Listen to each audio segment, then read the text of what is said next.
Iran का ऐलान, Israel का विनाश शुरू।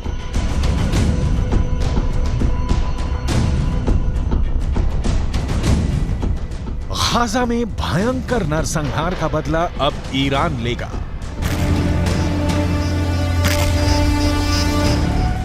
ईरान के सुप्रीम लीडर अली खामनेई ने ऐलान कर दिया है कि भले ही हमास और इजरायल के बीच सीज फायर हो गया हो, लेकिन ईरान गाजा में गिराए गए एक एक इजरायली बम का खूनी बदला जरूर लेगा।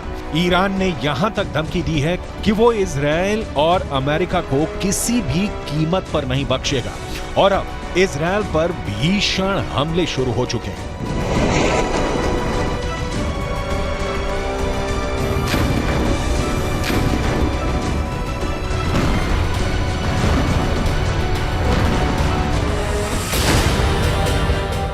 गाजा में एक एक बम का बदला लेगा ईरान। हम आपको आगे बताएंगे कि ईरान इजरायल पर किस तरह से घातक हमले शुरू कर रहा है और अभी ईरान हिजबुल्लाह हूथी के लड़ाकों के साथ मिलकर इजरायल पर किस तरह से हमले तेज कर रहा है। लेकिन उससे पहले ये जान लीजिए कि इजरायली सेना ने सीज फायर के दौरान पिछले 48 घंटे में गाजा और वेस्ट बैंक में कितनी भीषण तबाही मचाई है और हमास को कितना बड़ा नुकसान हुआ है।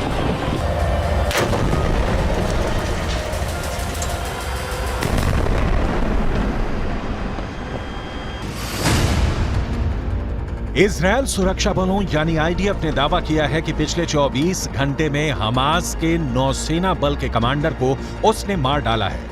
कमांडर उमर अबू जल्ला हमास की नौसेना बल में एक सीनियर कमांडर था। कमांडर उमर अबू जल्ला को इजरायली सेना ने हवाई हमले में मारा है। अब तक हमास के 70 से ज्यादा कमांडर मारे जा चुके हैं। कमांडर उमर अबू जल्ला से पहले दक्षिणी खान यूनुस बटालियन के कमांडर बिलाल अल कीदरा मारा गया था, जबकि उससे पहले कमांडर अयमन नोफेल और मेजर जनरल जियाद मोहिसेन भी मारे जा चुके हैं। जबकि हमास कमांडर मुराद अबू मुराद, अली कादी और मोहम्मद कटमश को भी आईडीएफ मार चुकी है।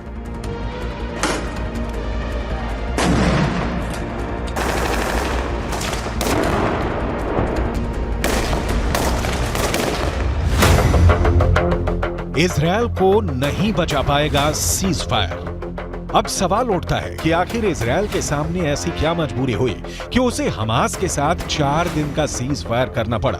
ईरानी सेना के दावों के मुताबिक गाजा सिटी में इजरायली सेना को भी भारी नुकसान हुआ है। ईरान का यहां तक दावा है कि भले इजरायल अपने 70 सैनिकों के मरने का दावा करे, लेकिन हकीकत में इजरायल के 10 से 20 गुना सैनिक गाजा सिटी में सीधी जंग में मारे जा चुके हैं। इसीलिए ईरान के सुप्रीम लीडर अली खामनेई 4 दिन के सीज फायर शुरू होने के साथ ही ऐलान कर दिया था कि गाजा में गिराए गए एक एक इजरायली बम का बदला लिया जाएगा। इसी को लेकर ईरान की राजधानी तेहरान में ईरान सैनिक और लड़ाकों ने जबरदस्त प्रदर्शन किया है, जिसमें इजरायल को नक्शे से मिटाने की कस्में खाई गई हैं। तेहरान में हुए प्रदर्शन की तस्वीरों में साफ देखा जा सकता है कि जबरदस्त नारों के बीच इजरायल को मिटाने की कस्में खाई जा रही हैं।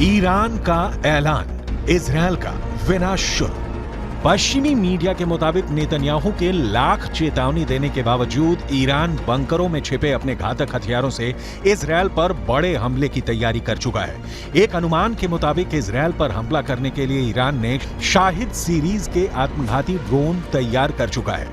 इसके अलावा मुहाजिर 10, अराश 2 ड्रोन भी ईरान के बेहद घातक हथियार हैं, जो इजरायली शहरों को तबाह कर सकते हैं।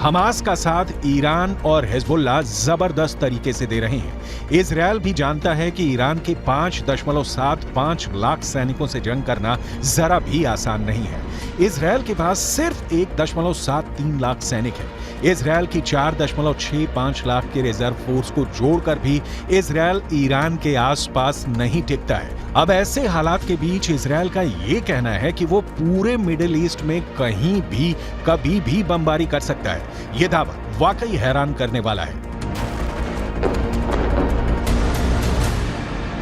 כך חנה קציר היקרה, ששבה היום הביתה, לאחר שארגוני הטרור טענו שהרגו אותה לפני מספר ימים.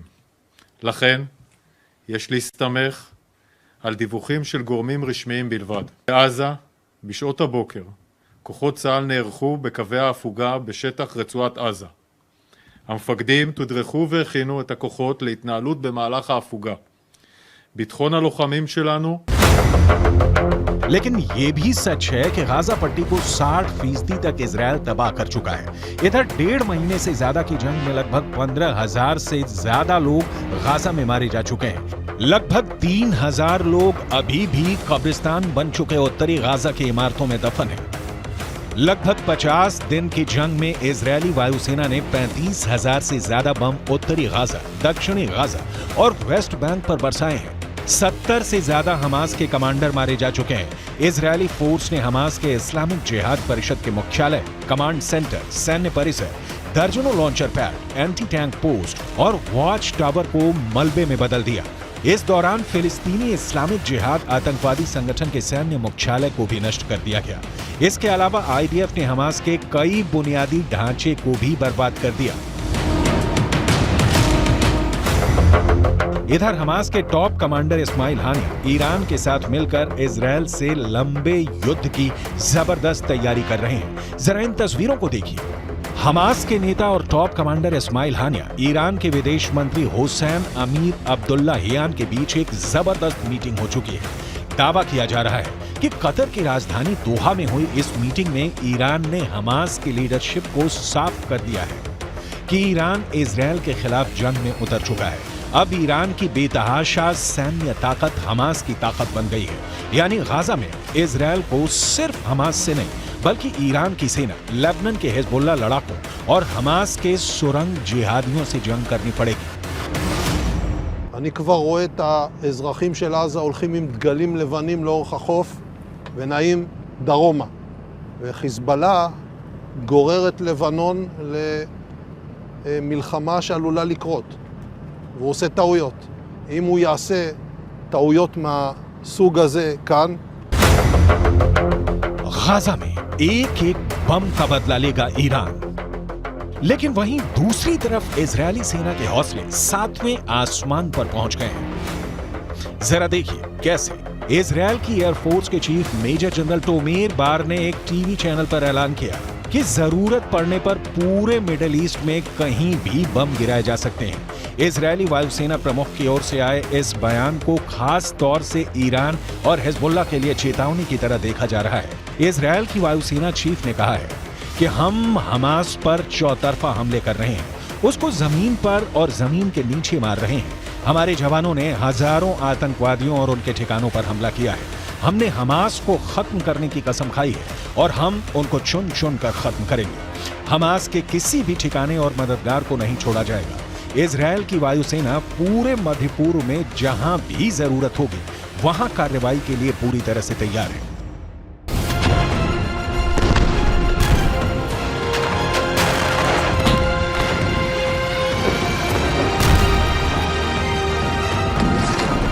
אנחנו חודש כבר במלחמה, פוגעים מאוד מאוד קשה בחמאס, פוגעים בהנהגה של חמאס, פוגעים במפקדים, פוגעים במחבלים, הורסים לחמאס את התשתיות בעזה, ואנחנו גם כל הזמן במוכנות לאזורים אחרים.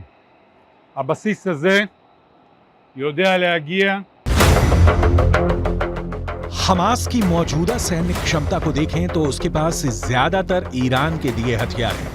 इजरायल पर मौजूदा हमले में फज्र 3 और फज्र 5 रॉकेट का इस्तेमाल किया जा रहा है। ये दोनों ही सतह से सतह पर मार करने वाली मिसाइलें हैं। इनमें से फज्र 3 43 किलोमीटर तक वार कर सकती है, जबकि फज्र 5 75 किलोमीटर तक तबाही मचाती है। ईरान से हमास को छोटी दूरी तक मार करने वाले रॉकेटों का जखीरा भी मिला है। इसके अलावा हमास हथगोलों और विस्फोटकों का जमकर इस्तेमाल कर रहा है। आरपीजी से सबसे ज्यादा हमले सुरंगों से हमास इजरायली सेना पर कर रहा है। विस्फोटक बेल्ट का भी इस्तेमाल हमास के लड़ाके आईडीएफ के खिलाफ जमकर कर रहे हैं, जबकि एंटी टैंक मिसाइलें हमास का अचूक हथियार इस वक्त साबित हो रही हैं। कुल मिलाकर ईरान गाजा में इजरायल से खूनी बदले लेना शुरू कर चुका है। अब देखना होगा इजरायल एक साथ हमास, हिजबुल्लाह और ईरान को हमले का जवाब कैसे देगा और सीज फायर के बाद ईरान इजरायल पर किस तरह के घातक हमले करेगा।